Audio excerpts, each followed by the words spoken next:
I watched all 4 quarters of that performance from the Philadelphia Eagles. And just look, yes, it's preseason. But anytime you see a team wearing your jersey, the jersey you like, the jersey you root for, get beat up like that, oh man, that was bad. That was guys losing jobs, is what that was on Saturday night.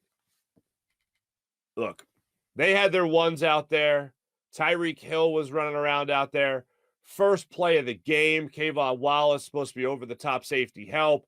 Did not give over the top safety help. Got beat by Tyreek. Look, you're not gonna. It's gonna be tough to contain him. If you're a guy fighting for a roster spot, you're a guy fighting for reps as a safety like Kayvon Wallace was, and Tyreek Hill lines up on the offensive side of the football. It's gonna be a long possession, at least in the preseason.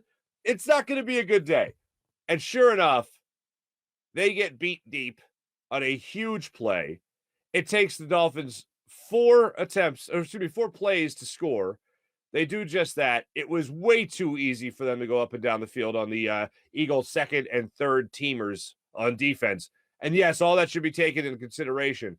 But it was so bad that you're now talking about Kayvon Wallace possibly getting cut. I was talking about Kayvon Wallace a couple of months ago. Hey, hopefully things work out for this guy where he ends up starting some games for you in the safety position and not Marcus Epps. I think it's very easy to root for a guy like Kayvon Wallace, especially with his background, being roommates with Brian Dawkins' son at Clemson. You know, that whole connection there. You want that guy to do well because of the possibly in a way he carries the torch because he knows Brian Dawkins. Yeah, you want to root for that kid. It's a nice backstory. That wasn't good. That was bad play. And there was a lot of bad plays throughout. Davion Taylor was thought to be a shoo-in to make this team as a linebacker. Now he's on a roster bubble all of a sudden.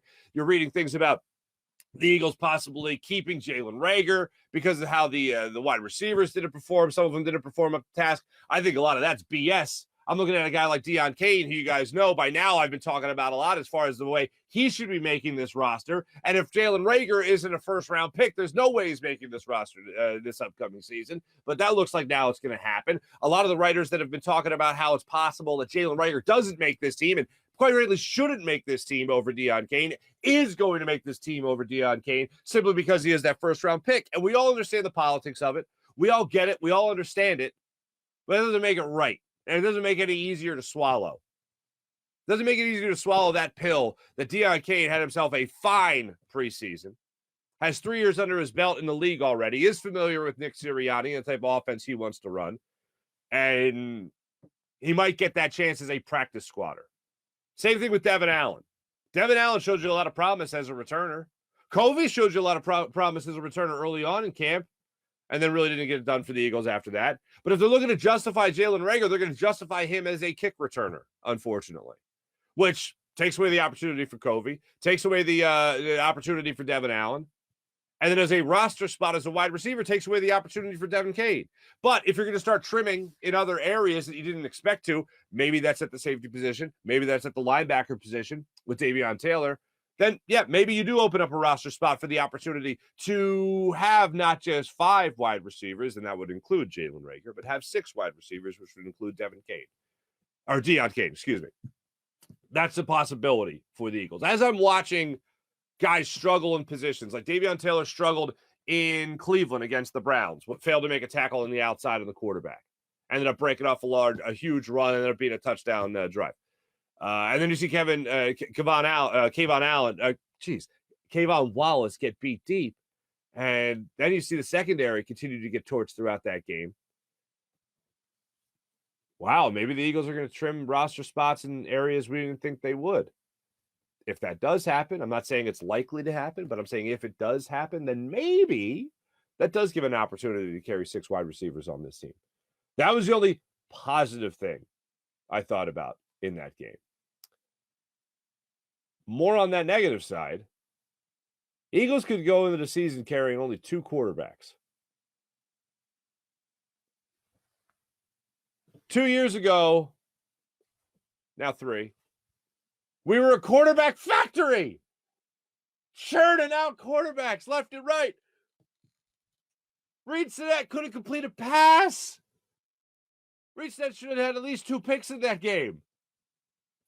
I was blown away by how terrible a performance it was. By, yes, a guy that should be a third-string quarterback, but oh my goodness, he played himself off the roster. It's supposed to be a preseason game. It's meaningless. Well, now it's like, all right, well, Eagles usually have 3 quarterbacks. Now they're not. Now you're going to have a guy probably riding on the practice squad.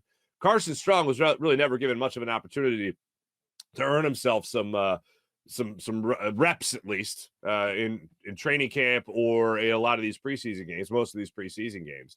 But I'll tell you one guy that definitely played himself off a roster spot is Reed Sinnett. That was an abysmal performance there. It was at the point where I was like, this is an opportunity for this guy to really go out there and dominate. And look, it wasn't about who he was playing against. There are opportunities there where he just flat out missed guys. Like he played, like what do I always say about the preseason? Just look like you belong. Reed Sinnett did not belong. And the thought that went through my mind was the Eagles are supposed to be a quarterback factory.